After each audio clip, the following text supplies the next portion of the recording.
What has more horsepower than any MotoGP bike? A better power-to-weight ratio than any road-going Porsche, Maserati or Aston Martin? And more exclusivity than a Koenigsegg, a Pagani or a Bugatti? It's the Seabreacher X. It's an entirely new class of watercraft and it looks a lot like a shark. And it's the highest performance model in the Seabreacher range, which also includes dolphin and killer whale replicas. Every Seabreacher is hand-built to the buyer's specs. You can choose the paint, the extras, how many and where you want the video cameras to capture the action, the GPS, the stereo system, and the motor. And they all have wicked power-to-weight ratios, but the X model is the most finely balanced, has the most sensitive controls, and is specifically designed so an expert pilot can get the most from it and pull the most insane stunts. Originally built with big Wankel and big V8 engines in the early days, the best power-to-weight ratio and balance of the machine has been found from fitting the lightweight supercharged engines from personal watercraft. And because no one spends six figures to have less grunt, the most commonly used power units are the supercharged top-of-the-range models from the 260-horse Sea-Doo and the 300-horsepower Kawasaki.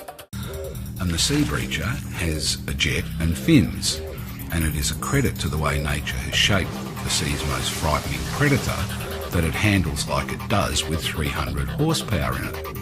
It is biomimicry at its finest.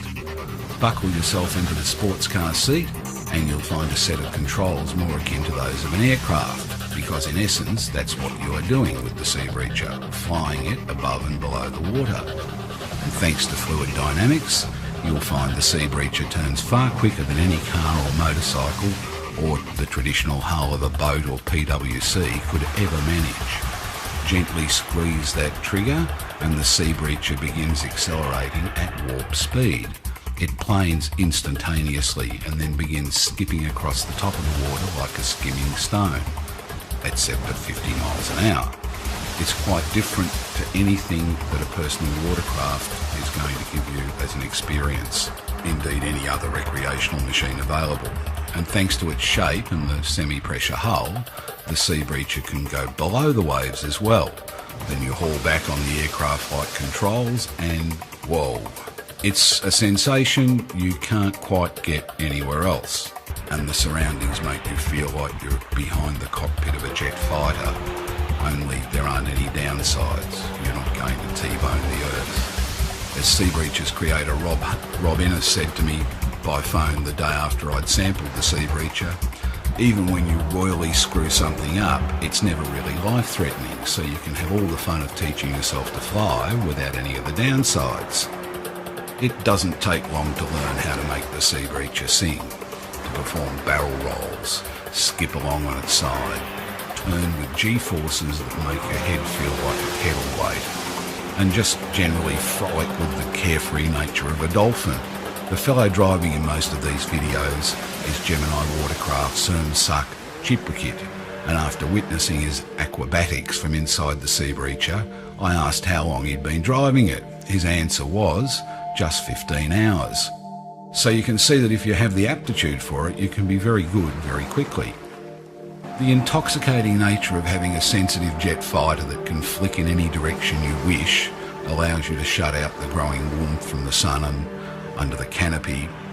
But when you've exhausted yourself controlling this ballistic projectile, getting a lungful of fresh air is incredibly easy. You just let go of the trigger for a moment, the Seabreacher settles, hit the depressurise button, undo the locks on either side of a genuine jet fighter canopy, that's what it is, and this creature that was spitting fire and brimstone a few moments ago becomes docile and putters around like a carnival boat.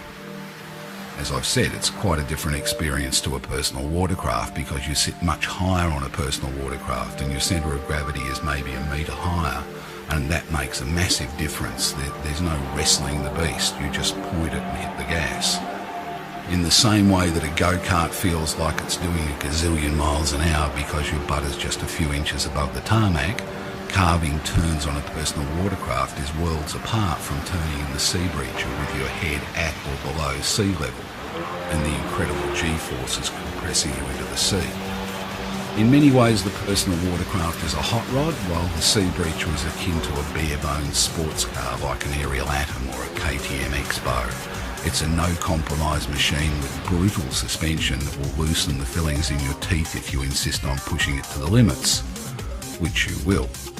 The Seabreacher is built entirely to have fun at ridiculous speeds, and it feels like it's going faster than it is because of the rate at which the water hits the canopy and pounds you into the seat rises dramatically as speed increases. You never forget that you're inside a projectile due to the extreme forces you're being subjected to. And no matter how recessed your personal fun buttons might be, the Seabreacher will press them and keep pressing them for a long time. Some boys' toys are fun for a while, but it soon gets to the "is that all there is" stage. I can see the Seabreacher providing thrills for a very long time. It's a no-compromises fun machine.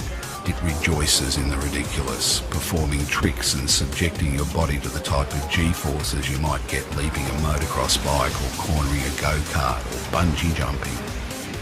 But it's safe enough to strap the family air in the back, and I'm quite confident that anyone could drive it safely with a bit of tuition. Motorcycles might give you more straight-line performance bang per buck, but you need years of experience to get anywhere near getting the most from a motorcycle through the twisty bits, and the consequences of making a mistake can be costly and painful and maybe worse.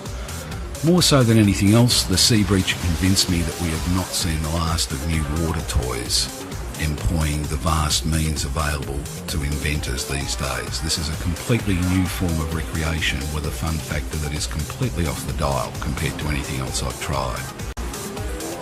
You can buy a Seabreacher direct from the makers in California in a space and get it built exactly how you want it. It's an experience the likes of which you will never forget.